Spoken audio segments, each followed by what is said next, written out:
I Never Forget a Face, by Cyril, Hare. I'll tell you an odd thing about me. I never forget a face.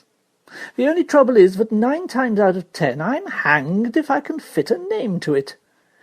I know what you're going to say. You suffer from the same thing yourself. Lots of people do, to some extent. More people than not, I dare say. But not me. I'm not like that. When I say I never forget a face, I mean it. I can pass a chap in the street one day and recognize him again months after, though we've never so much as spoken to each other. It's a gift. My wife says I ought to be one of those press reporter fellows who hang about at dress shows and film premieres, spotting the celebrities. But as I tell her, I would fall down pretty badly on a job like that, because if I spotted a celebrity, I wouldn't be able to say which one it was. That's my trouble, as I say. Names. Mind you, this matter of names has landed me in difficulties from time to time, but with a spot of ingenuity one can usually manage to get by one way or another. In my job, running round the city doing odd bits of business on commission, one has to be pretty fly not to let on that you can't for the life of you remember whether the blighter you're dealing with is called Smith or Moses. I've offended people that way, lost a good contract more than once. But on the whole, I reckon to gain more than I lose by this queer memory of mine. Many's the time I've gone up to a man in a bar who didn't know me from Adam, and I've been able to say, I think we've met before, and always given him a hint where it was. You see, I can connect a face with a background. So, as I was saying, I can go up to this chap and remind him of the candlestick-maker's dinner or the last big match at Highbury or whatever, and the face puts me in mind of where it was. So, 10 to 1, inside 5 minutes, we're talking business, and I can always get a line on his name later on. You'd be surprised how many good clients I've met that way, all for the price of a drink, and a good memory for faces. You can guess there's not a man, woman, or child here in Bardfield that I do not know by sight. I've lived in Bardfield ever since the war. What I like about the place is it's still quite countrified, for all it's only 40 minutes or so from Waterloo. It's a nuisance having the village the best part of a mile from the station, the other side of Bardford Heath, but after all that keeps us nice and secluded, so it's worth it. It's quite a pleasant crowd who travel up and down to the city from there most days, and I needn't tell you I don't know the names of half of them, though we pass the day cheerily enough. My wife complains I don't know the names of my next-door neighbours, which is true. But all the same, when we got into a tangle with a car in Dover last summer, I was able to pacify a very angry bobby simply because I recognised him from Bardfield, where it turned out he'd left the place 2 years before. He'd served behind the counter in the grocery shop, he told me, and I don't do the shopping once in a blue moon, so you see what I mean. I see a face. It sticks. On this particular evening, I'd been kept a bit late at the office, and it was quite a scramble to get to Waterloo in time to catch the 7:7. There was quite a crowd in the train, too, but it thinned out at the inner suburbs. By the time we got to Ellingham, that's 2 stops before mine, there were only 2 of us left in the carriage. Now, he wasn't one of our regulars. They mostly keep directors' hours.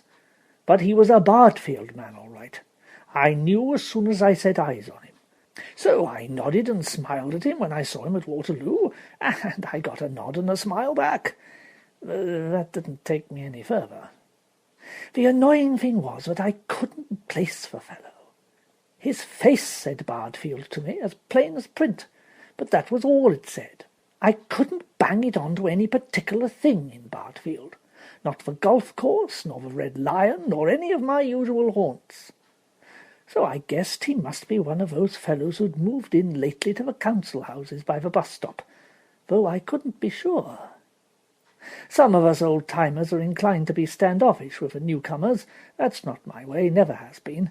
What I always say is you never know where the next bit of business is going to come down the line. You just can't afford to neglect chances. So when the 2 of us found ourselves alone in the carriage, with room to stretch our legs and to be a bit comfortable, I started to talk, just as though we were old acquaintances, which in a way we were, on my side at least. But I can't say I got very much out of him. He was a well-spoken young chap, I'll say that for him, and he had a quiet, friendly manner, but he didn't open up a bit. I can generally reckon on finding out what a man's line of country is in 10.5 minutes. That's what it takes from Ellingham to Bardfield by train, and know whether he's a contact worth following up or not. But this one beat me. He looked a bit tired and peaky, I remember, as though he'd been overworking lately. I thought maybe that was what was making his reactions a bit slow. "Do you generally travel down on this train?" That's usually a pretty safe gambit, because either they do or they don't. 9 times out of 10 they'll tell you why and what hours they work and what at. It's only human nature. But he just smiled and shook his head. "Not generally." That wasn't much help. Of course, I went on to talk about the train service in general, comparing this train with that, but still he wasn't to be drawn. He just agreed with all I said, but he didn't seem to have an opinion of his own. I told him I sometimes went up to the city by road. That didn't fetch him either. But to be honest, I didn't think it would, because you don't expect a fellow living in a council house to run a car, though there are 2 or 3 of them who can afford television sets, and why we should be expected to subsidize their rents out of our rates, I, for one, don't know. Well, to cut a long story short, I had to give him up. I told him quite a bit about myself, of course, by way of making things pleasant. I'd even boasted a little about a rather nice little deal I'd pulled off that morning. A perfectly legal transaction, you'll understand, but not the kind that goes through one's firm's books, if you follow me. After all, if one couldn't do ready money business from time to time, we'd all be paying surtax, and then where would we be? I've always found there's nothing like a little bragging to make a fellow open up. Sort of puts him on his mettle, you know. And I'm bound to say he seemed interested in a quiet sort of way, but it was no good. He just would not open up about himself. In the end I gave up, started to read my paper. Bless me, for next time I looked up, he hadn't put his head back and gone off to sleep. We were just running into the station, and though the train pulled up with a fair jerk, it didn't seem to wake him. Well, I'm a kind-hearted soul. I wasn't going to let a fellow Bardfield man be carried on all the way to Dorbury if I could help it, so I tapped him pretty sharply on the knee. "Hey, wake up, old chap, we're there!" He came awake all at once and smiled at me. "By Jove, so we are!" He scrambled out after me. When we came out of the station together, it was pitch dark and raining cats and dogs. There was a wind blowing too, strong enough to knock you over. Cold as charity. Filthy. Well, what would you have done? Same as me, I expect. I turned round and said, "Look here, old man, the bus isn't due for a quarter of an hour. I've got my car at the station yard.